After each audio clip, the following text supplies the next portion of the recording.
one of my biggest pet peeves are directors that don't feel like they have any agency on their own boards. They're kind of sitting there, they're passive. And we hear, and we've heard several panels in the past talk about think like an activist or be your own activist and try to prepare for activism in advance. How do you guys think about that as a lead off to set the stage, not just for activism, but for the conversation? Jonathan, you want to start? Sure. I think when the adage is think like an activist, you're really supposed to be thinking like a shareholder, like an investor.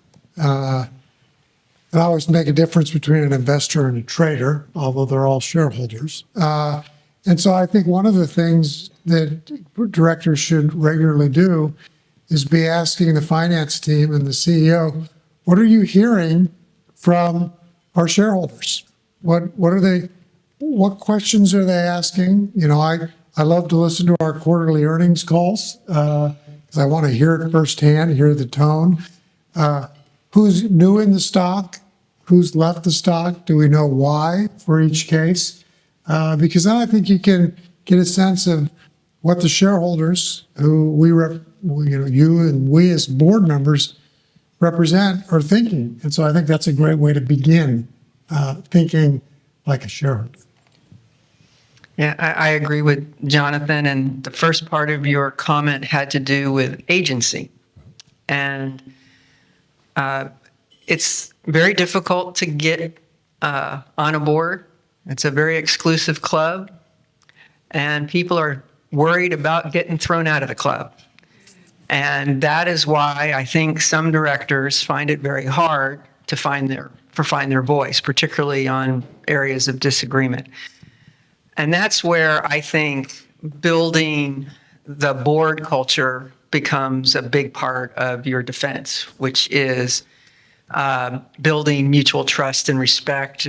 That's either led by the chairman, if it's a split CEO chairman, or the lead director, or if those people aren't doing it, if you're a seasoned director, take that role to try to build mutual trust and respect in the board so that people can find their voice in these situations. When people join boards, there's a learning curve. And the directors that remain passive, frankly, don't ever get off that learning curve because they're so nervous. One of the things I would tell you is it is extremely important to do onboarding before you join the board.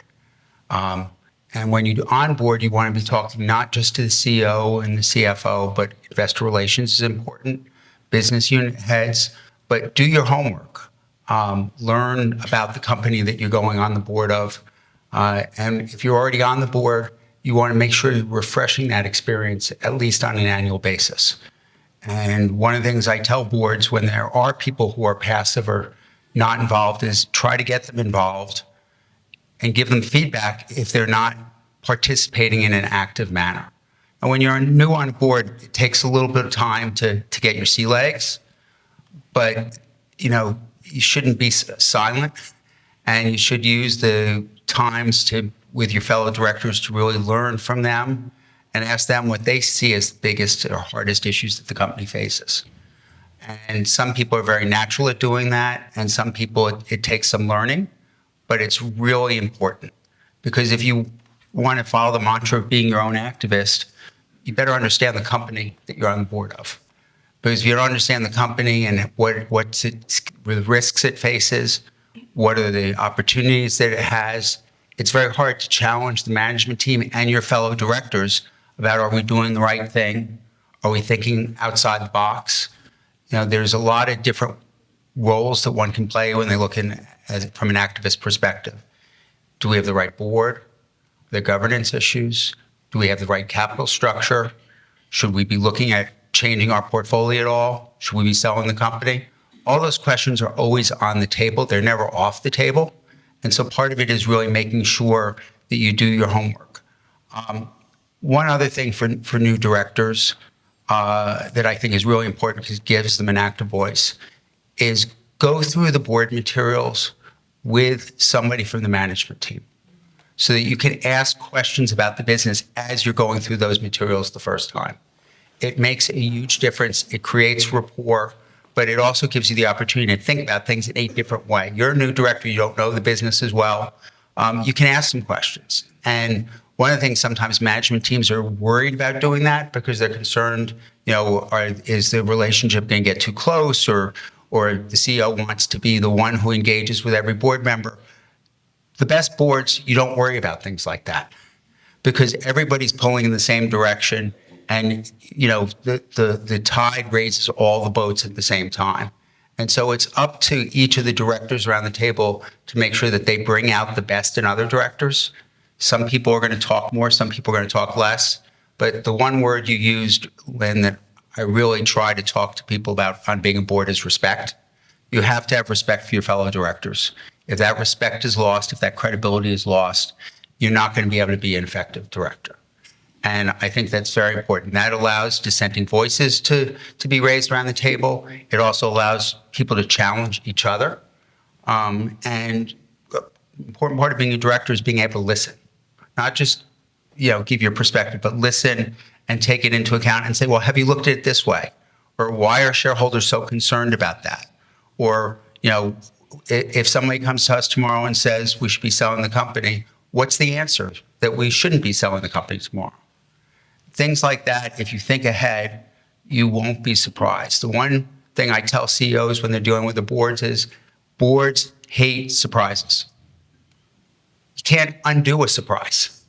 And one of the things that I remind people is, even if you think a strategy is not a smart strategy, if somebody on the street is pushing it, whether it's a research analyst, a shareholder, an investor, or somebody that's on a bulletin board,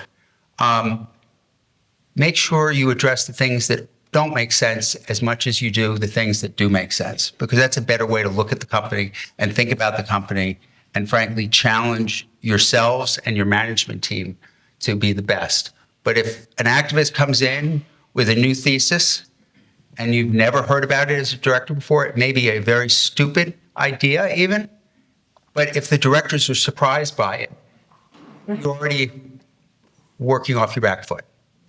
And so I really urge people to try to think about some of those issues ahead of time and try to think about making sure your board is well prepared, but knows what the good and the bad is, what makes sense, what doesn't make sense. Because the activist is only looking at it from a particular perspective.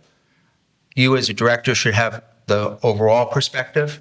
And sometimes that means understanding what doesn't make sense as much as it does what does make sense.